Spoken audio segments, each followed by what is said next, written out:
สบายดีพ่อแม่พี่น้องป้องปรายเบิดสุคนเนาะ FC ทางช่องบ่ภูมิบ้านนาเนาะบ่ว่าชาวลาวชาวไทยเนาะหรือว่า FC ที่อยู่ต่างประเทศเนาะพี่น้องเนาะมื้อนี้ก็มาพบกับบ่ภูมิคือเก่านะครับเนาะบ่ภูมิก็สิมา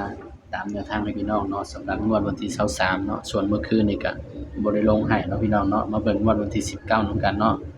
สำหรับงวดวันที่19เนาะพี่น้องเนาะให้เด่น890เนาะครับเนาะมาเบิ่งผลมันออกนำกันเนาะบนออก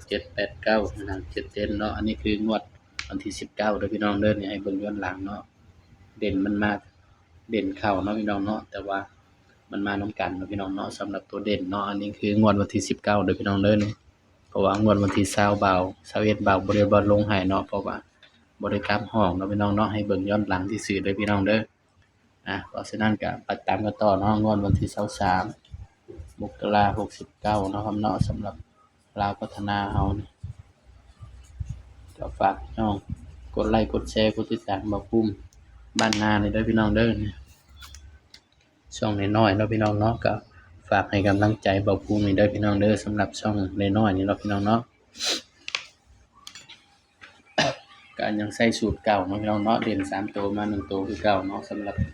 บ้านนี้เนาะพี่น้องแต่ว่าสำหรับบ้านเขียวก็อีกสูตรหนึ่งเนาะสำหรับสูตรบ้านเขียวนี่ก็เข้าดีมา9งวดเลยเด้อพี่น้องเด้อสำหรับสูตรบ้านเขียวเนาะเดินดีมา9งวดติดเลยพี่น้อง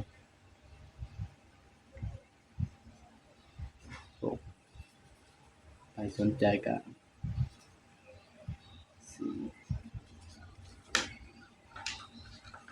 ยังใช้สูตรเก่าเด้อพี่น้องเด้อสำหรับสูตรบ้าน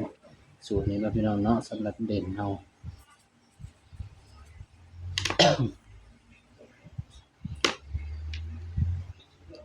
เด่นตัวแรก6 7 8เด่น3ตัวมา1ตัวเนาะพี่น้องเนาะแต่ว่าสำหรับเด่นให้เด่น7กับ6เนาะ8คือตัวรองเด้อพี่น้อง8คือตัวรองเนาะบัดนี้ก็มาจับคู่นำกันเนาะจับตัวเด่นก่อนพี่น้อง6 9นี่มันออกแล้วเนาะเพราะฉะนั้นบ่าวสิจับใส่อาจสิได้12คู่เด้อพี่น้องเด้อ61 62 63 68เพราะว่ายังมาจับใส่กับชุดวินเนาะครับเนาะนี่81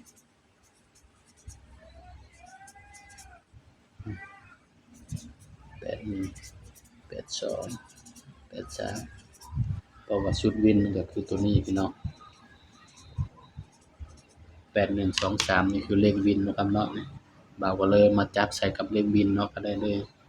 ได้12หางเนาะปกติก็ได้9คู่เลยพี่น้องแต่ว่าจับ8นำเนาะนี่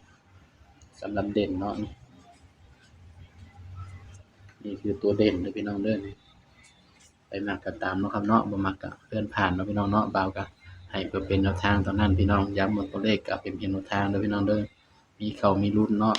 ส่วนใครที่อยากสนใจเข้าบ้านเขียวเนาะพี่น้องเนาะนี่ก็สามารถแอดไลน์มาได้เนาะพี่น้องเนาะมีแนวทางให้หลายเนาะพี่น้องเนาะสำหรับบ้านเขียวเนาะ DMT ภูมิ26พี่น้องเนี่ยแอดไลน์มาได้เนาะถามว่ามีค่าใช้จ่ายบ่าวบอกตรงๆเนาะ100ต่อเดือนแต่ว่าลงแนวทางให้คุมื้อพี่น้องสนใจก็แอดไลน์มาเด้อครับเด้อสำหรับคลิปนี้ก็ฝากไว้เพียงเท่านี้เนาะอย่าลืมกดไลค์กดแชร์กดติดตามบ่ภูมิบ้านนานี่เด้อพี่น้องเด้อสำหรับคลิปนี้ก็สวัสดีครับ